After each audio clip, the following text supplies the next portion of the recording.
As we come to chapter 17, and now we're in another inset chapter, the scene opens in verse 1. Then one of the seven angels who had the seven bowls came and talked with me. So there were seven angels that came out, remember, out of the temple to pour out these bowls of God's final wrath that's covered in chapter 16.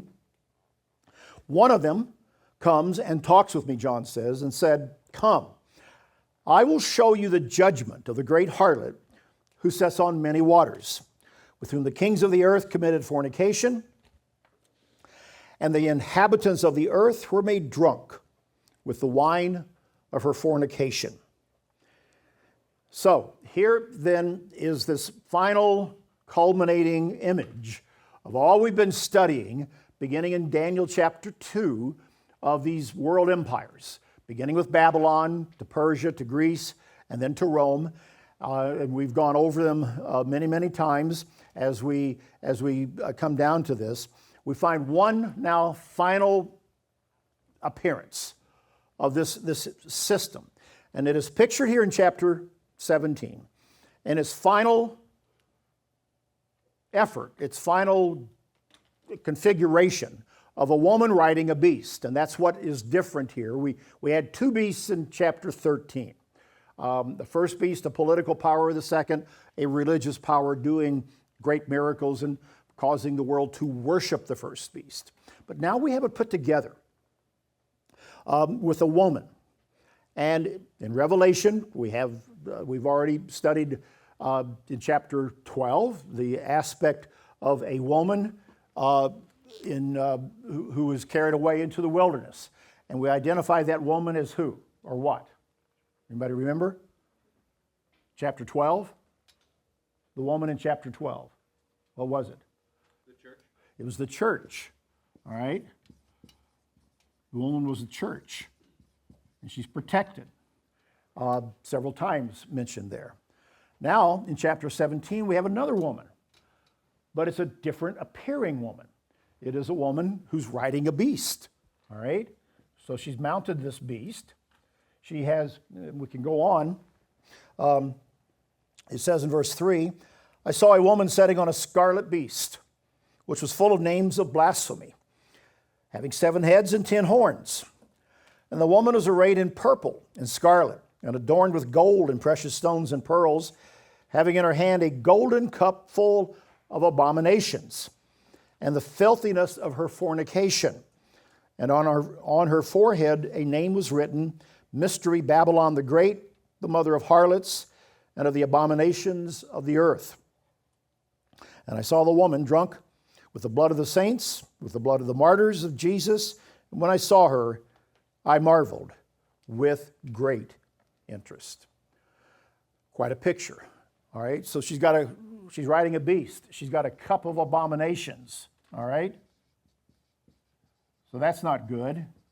She's in purple and scarlet, colors that are typically associated with some type of usually royal authority, but also a kingly or priestly authority, or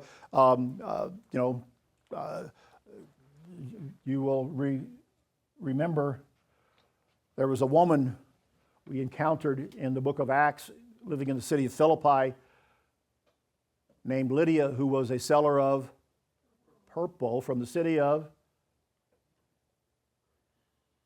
what city? Thyatira or Thyatira? Thyatira. Purple. Purple is associated with royalty, and scarlet is usually associated with harlotry.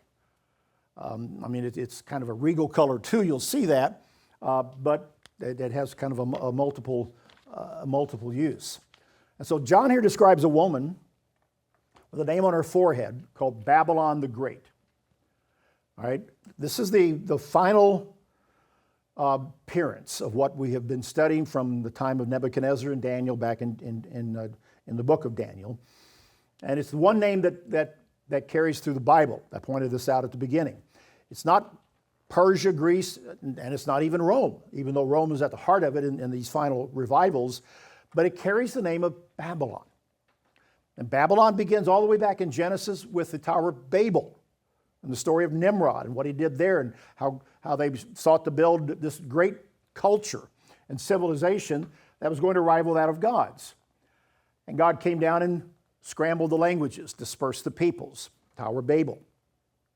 Well, that city and that spot becomes a great city and then a great empire. We encounter it in Daniel.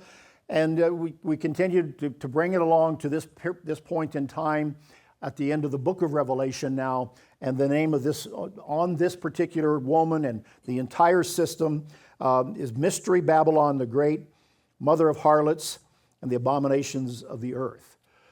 Tying it to Babylon, out of which comes and is preserved this great river of abominations. Religiously, spiritually, politically, even economically, culturally, and you get the point of how God looks at it in this name that is on the woman, embodying this entire system as it has morphed and grown through the ages. Now, just very briefly to kind of pick this up again, so of what I've been sketching all along, Babylon is over here where it all begins, in Persia, and then Greece, and then Rome with its various revivals. I talked about this system moves like a river to the west, carrying with it exactly what is described here in verse 5. Abominations, harlotry,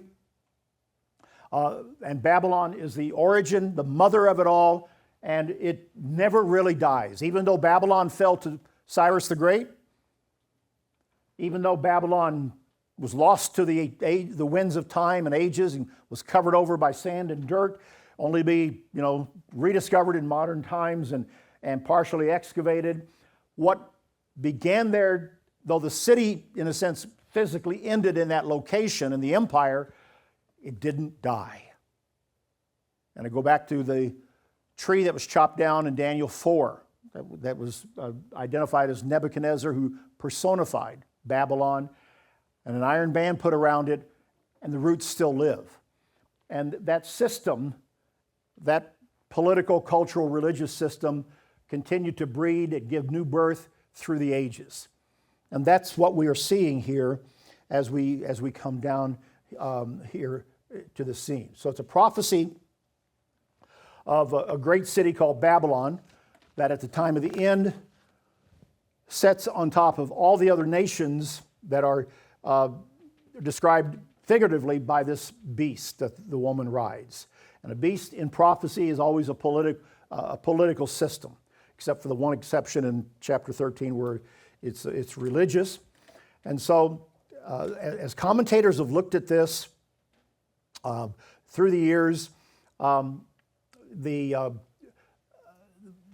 one overriding fact that emerges from the time of let's say the first century writing here with John and Revelation, and even into modern commentators, is this is describing Rome.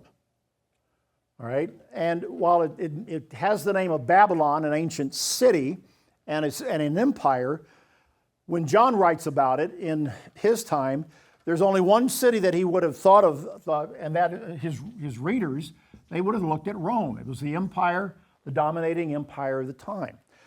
Now, even commentators into the modern world on Revelation, even those that look at Revelation as historical, and that being that it only pertains to the first century, historical events of the first century, and not a prophetic flow of history to the time of the end with end time significance, they still, even with that, identify Babylon with Rome. Now, other commentators today, and we, with our particular view of it, with a postmillennial perspective, we identify it as Rome as well. So there is a consistency in looking at this, as opposed to there's a minority view of this, that this Babylon will be a revived city of Babylon, literally where the old Babylon was. There are people who do have believed that. That's not our point of view. There's also people who have looked at this and they have ascribed other cities. I've heard some people look at it as possibly Babylon described here as New York City, for reasons that I can comment on when we come to chapter 18, setting on many waters.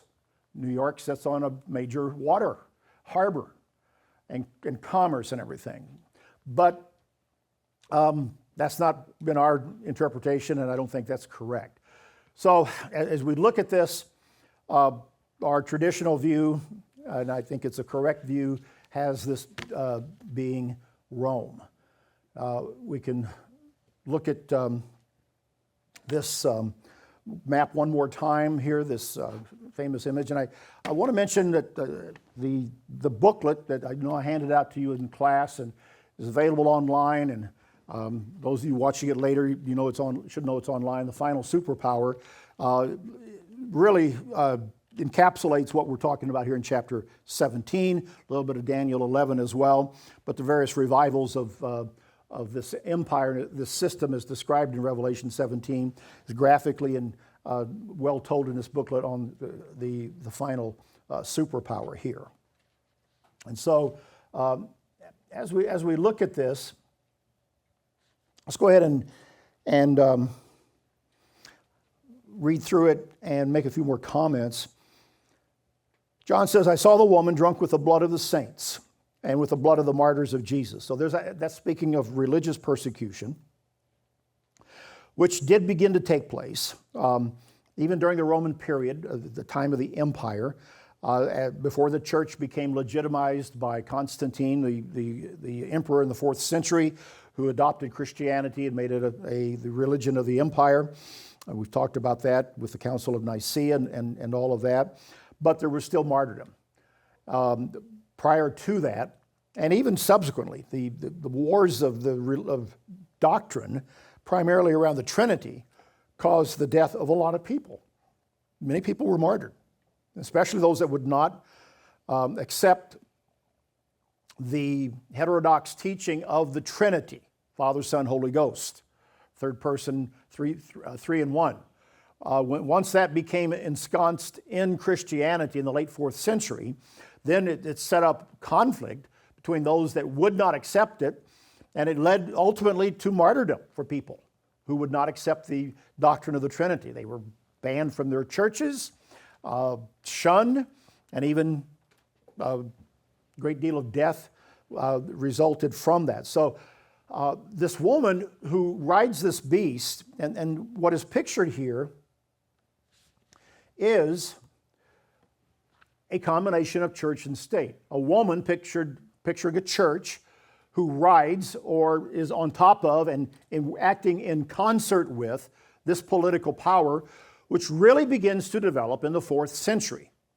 And that story, I didn't go into it quite as large, I think, but it really does begin with a council in Constantinople about the year 381, where they finally lock in on the Trinitarian construct of the current version of the Council of Nicaea. This is 381 AD.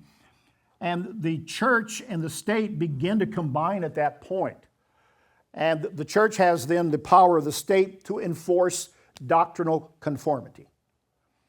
And from that point, you begin to see the emerging Catholic Church with the worship of Mary, the canonization of dead saints and the worship of dead saints, the vestments of the papacy, and just the entrenchment of this Vatican state, this bureaucracy of the church in Rome, growing large, now having the power of the state behind it to enforce its teachings and to count as accursed anyone who doesn't go along with it. Something so alien and foreign to our modern mind that we can't really conceive of, because we've grown up in a Western democratic world where we have separations of church and state. And the idea of the church having such a close cooperation is only found today in areas where Catholicism is the state religion, many areas of Latin America and other parts of the world where there's a bit more influence wielded more overtly through the Catholic Church in those areas than, let's say, in America, even though the Catholic Church does wield a great deal of influence, even in America and in the world. We've talked about how that image of the beast was transferred to the church with the papacy, the pontiff and everything. But as the church, the Roman church has grown through the generations, it has become quite wealthy. It's probably the wealthiest institution in the world in terms of money, land, buildings, gold, silver, art treasures. How many of you have been to the Vatican and gone through the Vatican here? It's, you're just walking by gold and art worth gazillions of dollars. You don't even have time to stop and look at it and find out what it is. And the way those tours are usually set up, I've not had the time.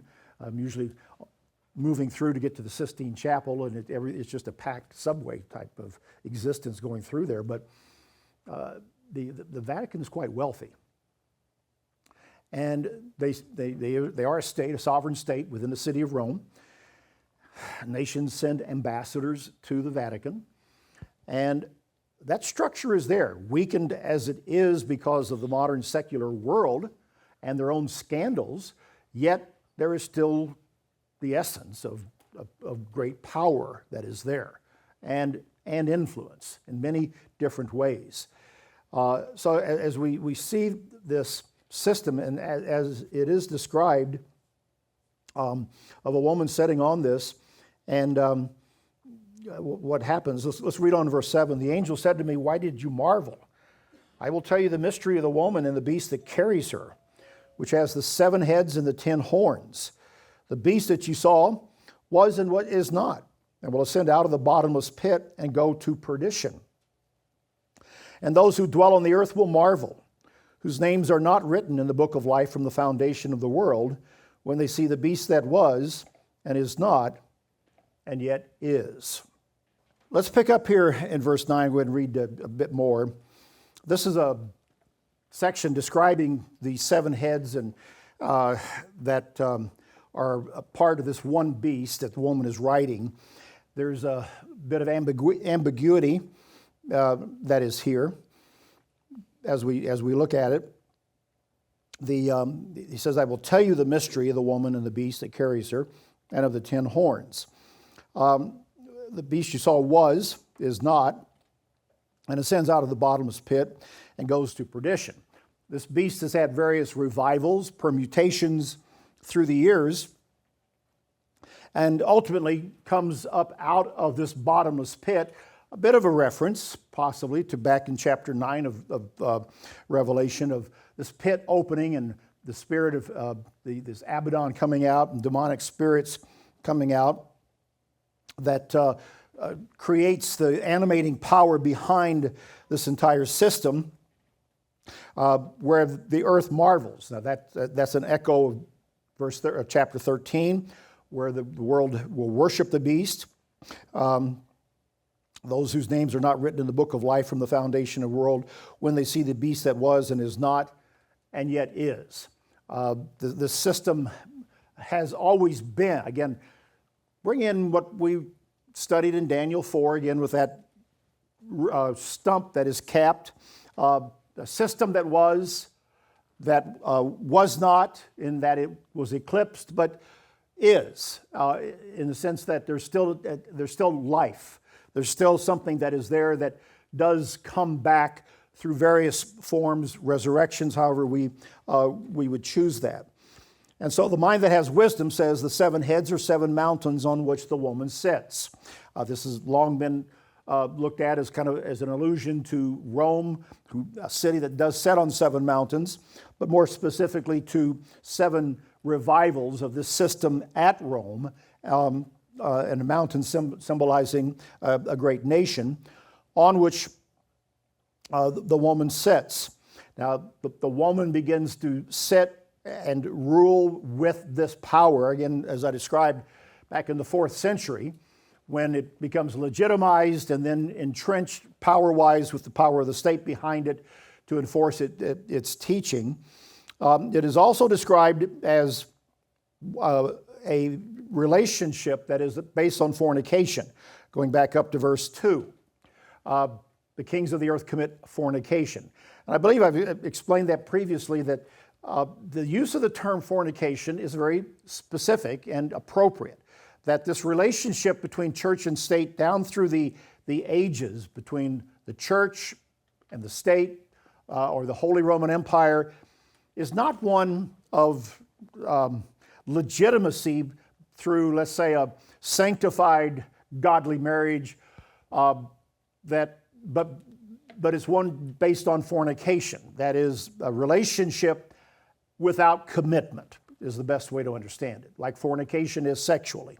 It's a sexual relationship without, one night stand type thing, without commitment before God. And as opposed to the word adultery, which is also talking about infidelity, but that's within marriage. Fornication is immorality apart from marriage and the covenant and commitment of marriage. What it's really showing is that the church and state don't have a total commitment. It's not godly, in other words. And it's based on convenience, based on the lust for power, the lust for money, control over people. All of that you would see historically emanating out of Rome and its history. And look, it's all there for anybody to read in all of the histories of the power politics, the venality of the system. And I know there are whole books that are written on this and have been for a long, long period of time. And I don't need to get into it all here in this class. But sanitized as it might be, nobilized as it might be with good works, which can be legitimate. I mean, I do go to a Catholic hospital where my doctor resides, and you will too. But that doesn't take away the history and the story and what is described in the Bible. We do live in a complex world.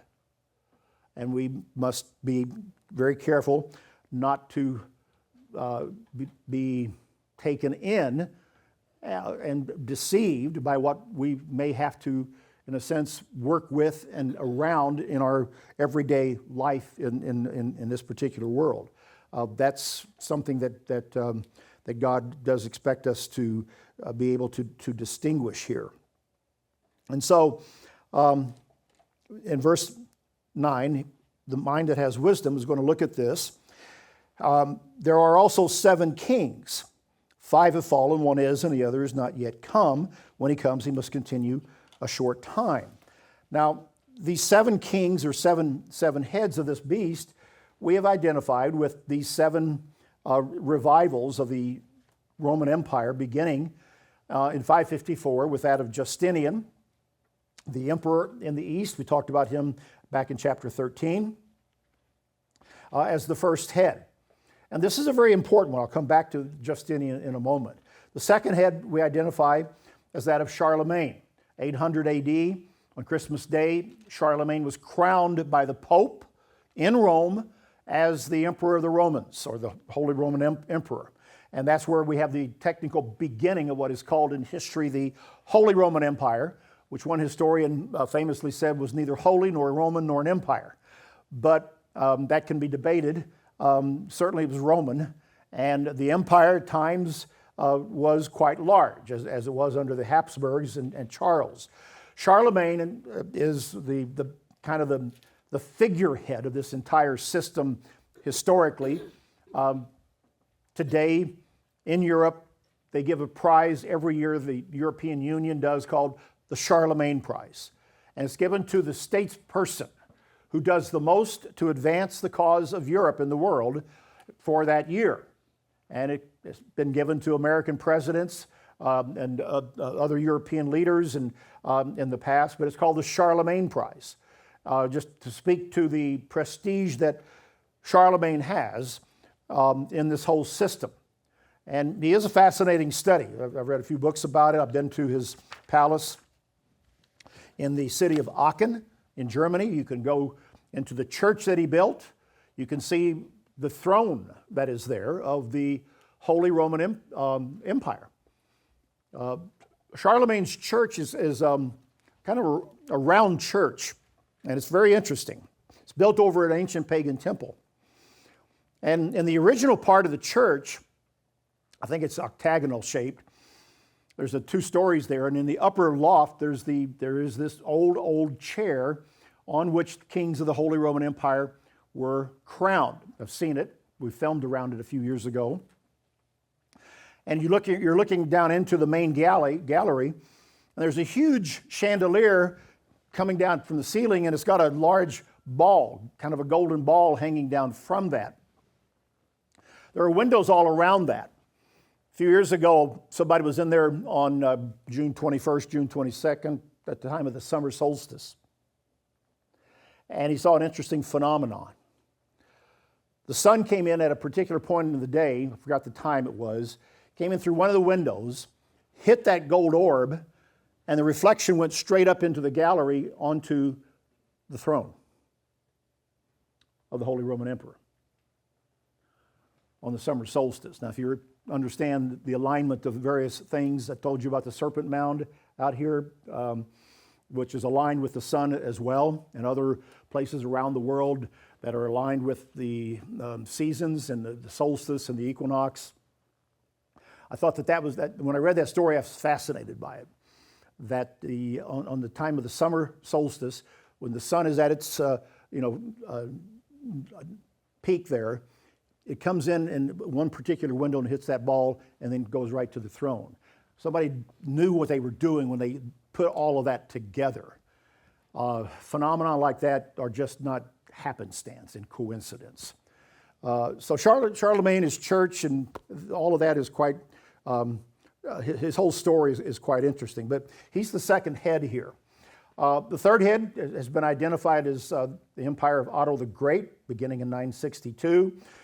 Charles V, the Habsburg dynasty of the 16th century. And this indeed was a dynasty, and it was an empire.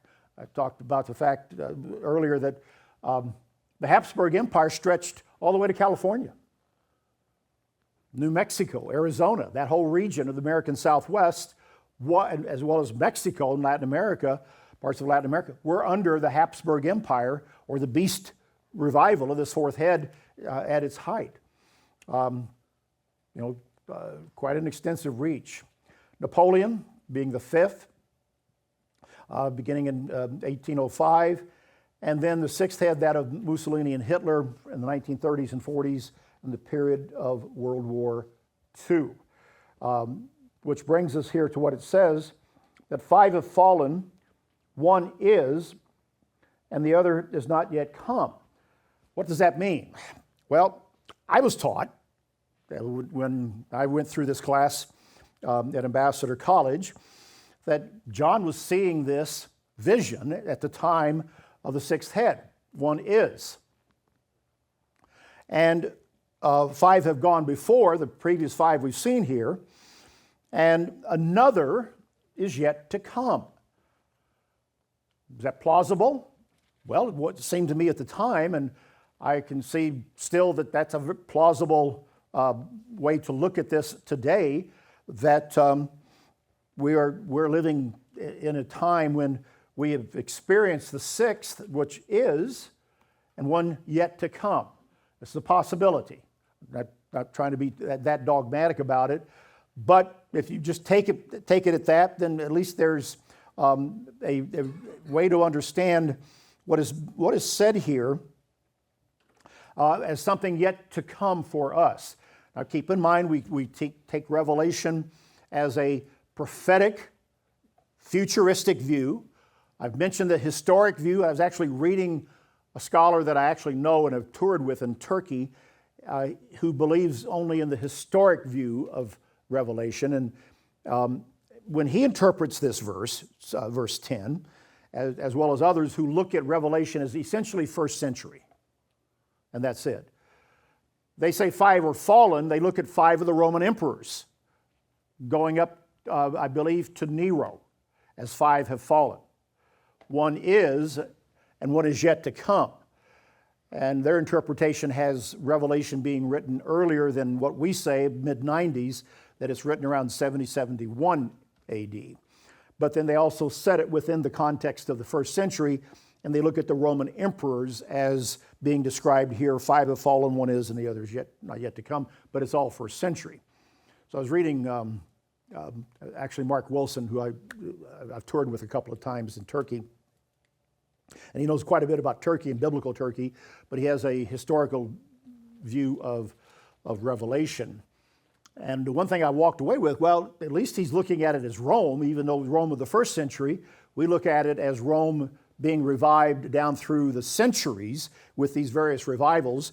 And in one sense, there's at least a common ground there, but we take a futuristic view of what is to come. Now it says, and when he comes, he must continue a short time. And so a short time being within the context of this tribulation period covered by the book of Revelation, let's say essentially 3.5-year period, that is being described. So we would look at verse 11 then. Now the beast that was and is not is himself also the 8th and is of the 7 and is going to perdition. Now wrap your mind around that one.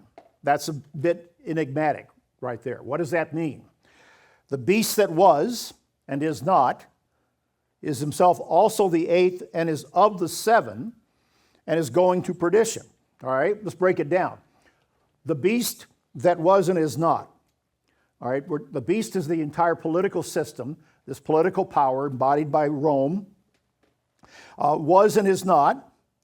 It was wounded, was not, was revived. But then if you bring this forward into what John is seeing in this woman riding this beast at this point in the end time scenario, the beast that was and is not is himself also the 8th and is of the 7 and goes to perdition. We've only got 7 heads. All right, and I've shown you that we interpret 6 have already gone and collapsed. We're waiting for the 7th. So that's of the 7 would be the 7 heads. But it says he is himself, the beast is also the 8th. What does that mean? What does that mean? Well, I'm looking at blank stares here. And don't worry, I've had blank stares on that one, and some of our best minds in the church have had blank stares on that one as well. I've sat in meetings with that, so I know what I'm talking about. And what is the if it's the 7th and yet also the 8th, what are we talking about?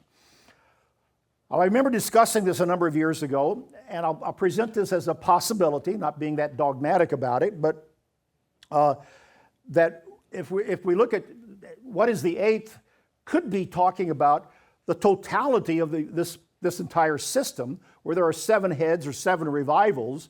But then what comes here at its very end is so unique, so different from all of the others, that it is a revival is something that is more of a super imperial government as an entity more than it is one specific ruler, like a Hitler or a Napoleon or a Charlemagne, but it's a government that is then the 8th encompasses all the 7th and is his own unique 8th or encompassing system.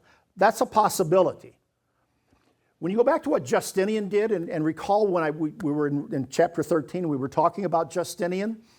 Remember, I described that Justinian sought to restore the entire government of Rome that had fallen in the West in 476.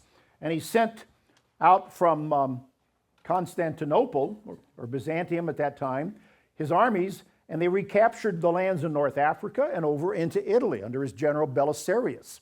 And for a moment, there was a restoration of this entire system. It declined again, but it remained in the east. But what Justinian also did was, remember I told you that he undertook a reform of the Roman civil law code. That was about 1,000 years old. and had so many pathways and addendums to addendums and comments and everything that it was just a complex maze that needed to be simplified, refurbished. And he had a very good lawyer that he did that, and he created the Code of Justinian. And I showed you that that became the basis of European civil law. European civil law, where the king was the state. And how that has carried down its way into the modern world with the heavy bureaucracy, at least, of the current European Union, headquartered in Brussels, and is a distinct legal style from what we are under in the English-speaking world of common law. That's about as much as the legal code that we really need to get into, but I think it may help us at least understand what we could be talking about here when it talks about this eighth system, that it will be a revival of such a scale, encompassing what history tells us about Rome and its system, that something that went out of existence, but now miraculously revived at the end of the age and presented as this great system that should be worshiped. I've said this, and I'll say it again. I think that, look, I can walk you through all these nice little pictures, okay? Here's our Daniel 2 image right there. And here's our woman riding the beast. And that's all kind of all neat, put together in a nice little picture to illustrate it and to understand it. And it's important that we do that. And we can break it down here. Charlemagne, Habsburgs, and Napoleon, and come down to it. And we come down to where we are today, and we read scriptures like Jesus says in Matthew 24, that the very elect could be deceived. What does that mean? Why would you be deceived? You got it right here. We're printing off notes for you to look at. We got a nice little booklet. It's all laid out to describe what to look for, what to watch for. How could you be deceived? Well, I've told you as well that a lot of other conservative scholars and commentators, Seventh-day Adventists, they're kind of with us on most of this already. How can the world be deceived at this end time? Unless it is something far more powerful, inventive, imaginative than what we can lay out here in all of our pictures and in all of our schematics of a great city that reigns over the kings of the earth, and identify it as the Roman Catholic Church and the papacy, all of which I believe it to be correct. But then you throw in what Revelation 13 tells us of a miracle-working power. Would you be deceived by a miracle? Fire come down from heaven? Somebody that appears to be raised from the dead? What would you think about that? Especially if you were a little bit caught sideways at the moment in your relationship with God and truth, for whatever reason, and all of a sudden, and you're fearful because of the world situation, and you didn't quite pay attention in class when you were sitting there, and you get, whoa, wait, what's going on? Whoa, is this it? Whoa. And then something happens that's so miraculous. Well, maybe this is true. And it gives you a false hope to worship some image, to worship and to take that mark. Would that happen to us?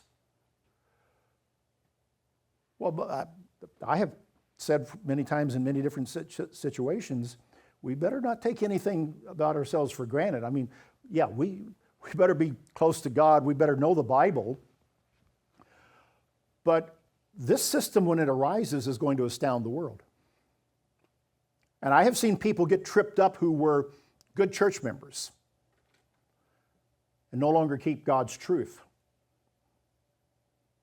And I'm talking about people that I've known, close to, and thought had it all together. Miracles can trigger something in a mind that may not be quite as watchful and clothed with the right garments of righteousness, as we read earlier in chapter 16, and can cause possibly even the elect to be deceived. Jesus gave that warning, and we need to think about that. So this power of this atheism, this imperial government revival is something to at least ponder in the context of all these other verses. Well, let's move on to verse 12. It says, "The 10 horns which you saw are 10 kings who have received no kingdom as yet, but they receive authority for 1 hour as kings with the beast." Now, verse 12 is a key verse that identifies the 10 horns on this beast as 10 kings. They have received no kingdom as yet, but they receive authority for 1 hour as kings with a beast. It goes on, "These are of one mind, and they will give their power and authority to the beast." So what they do have, they relinquish, they give up to this beast.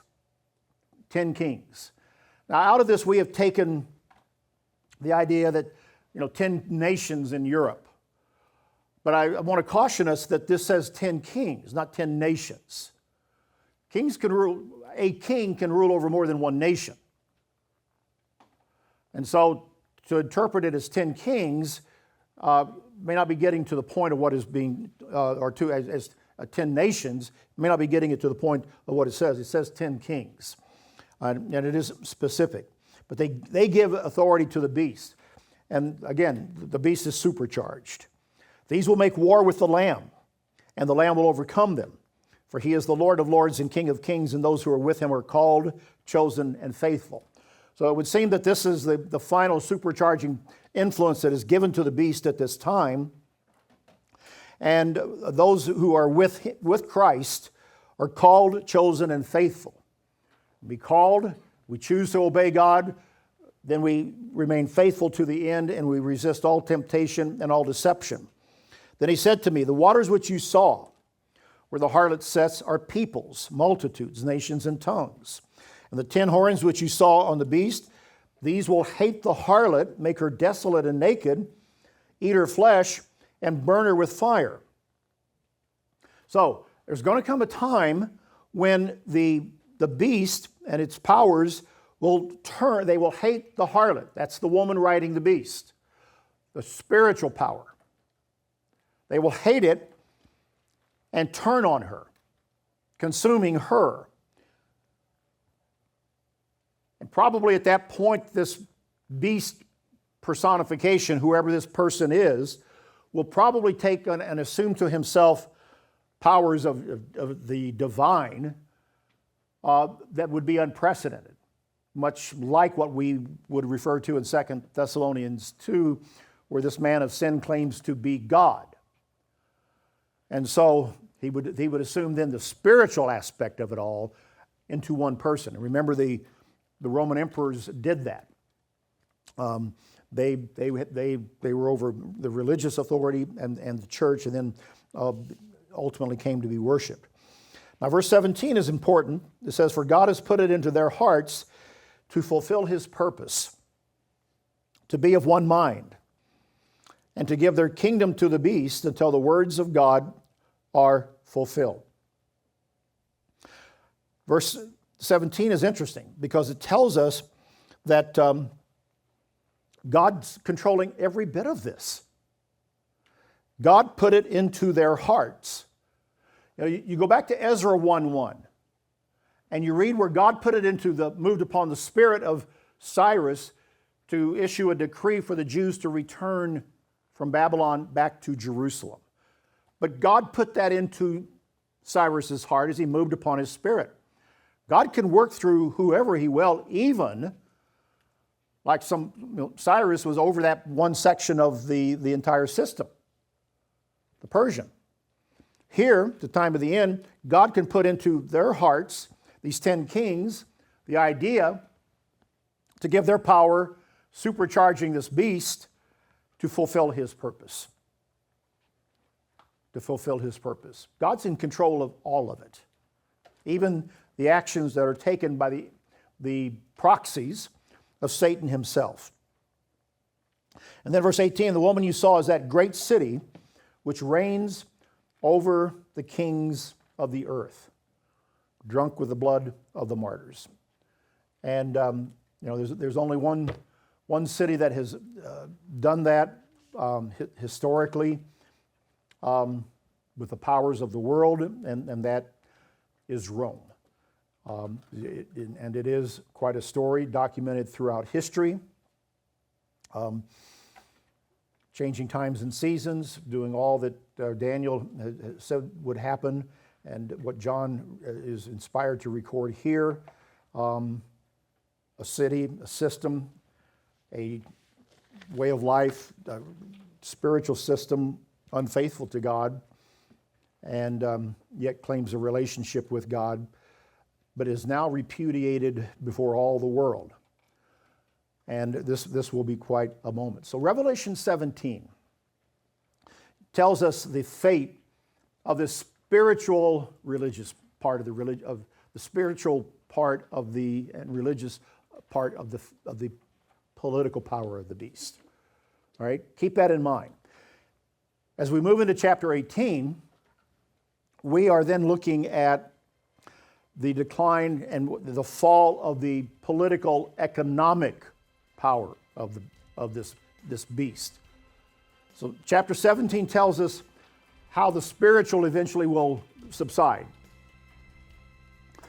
Chapter 18 now will deal with the political aspect of it.